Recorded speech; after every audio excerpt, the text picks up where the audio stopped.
Night in the Woods is a fascinating and quite honestly a beautiful game. The stars May, a young girl who's a cat who's just come back home after dropping out of college, and she hasn't been to her town in a couple of years, and things have changed drastically.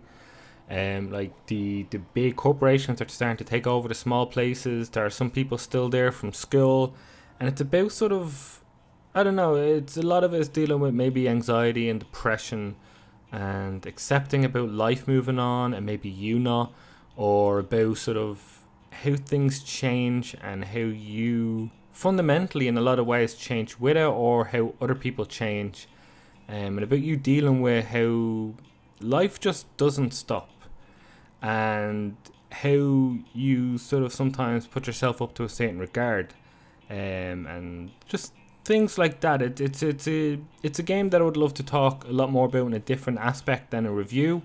There's a lot of key points in it that sort of hit quite a note with me. As a college dropout, later on went on and got a couple of degrees later on, thankfully. But it happens, and there's reasons why it happens. And it's touched on here. It's touched on how people live their lives and stuff like that. But I'm just going to talk about the game now. Is that animation is beautiful. It is drawn so well. It is animated so well. Uh, it's a beautiful aesthetic overall. It's very attention grabbing. It grabs your eye. It doesn't look like anything else out there. And it may look simplistic, but the more you play, you realize the fine little details that's here in this game. Like when you're walking and running and the leaves pop up, when you hit off things and they react with you that you don't expect. And it's more to this game than just walking around and reading dialogue. At the start, it kind of felt like it was going to be like that, but as I played on, they throw so much at you. Like there on your laptop, there's just this little 2D pixelated roguelike game, and it's so much fun just to jump in and do a couple levels. I loved it. That game alone, in this game, I would pay a couple of euro for it. It's just so much fun, and it's simplistic, but it works, and it's done so well. There's actually one of my favorite and surprising things to it is the soundtrack. The original music here. You have some friends you were in a band with a couple of years ago, and you meet up with them for band practice, and you learn these songs. You play bass, and you learn these songs, and it's basically a rhythm game as well.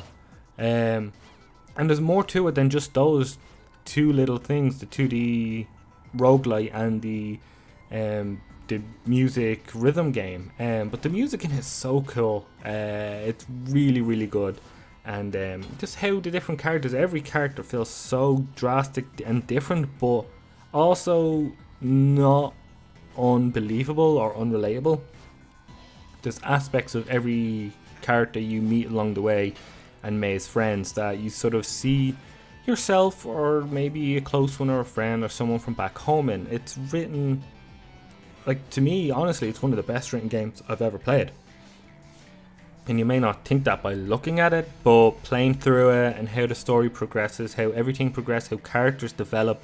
May has this little notebook when she has certain interactions with people. You can pull it up and you can get her thoughts on things and how she feels about certain people that she doesn't exactly say, but she thinks, and you can get those things from that. And it adds such a deeper dynamic to her that I think everyone feels, where you have those preconceived sort of judgments on people, whether they're good or bad, or then how they develop and how you can be very wrong from one meeting to the next and how you feel about someone. And it is about, like, especially with May, with her anxiety and her depression, that she sort of, how she reacts and how she thinks of people can be very, it can be very different from time to time. And like I said again, it's very relatable to, I'm sure, to a lot of people. It's something I'll probably touch on in a different video, but as a game, this game surprised me in so many ways. It hits harder than you think as well, given its cute animal aesthetic. These have some dark themes in here, and it's not dark in the sense of being hopelessness and a void. Essentially, it's dark in the sense that it's not afraid to delve into certain topics that maybe games or any sort of media does.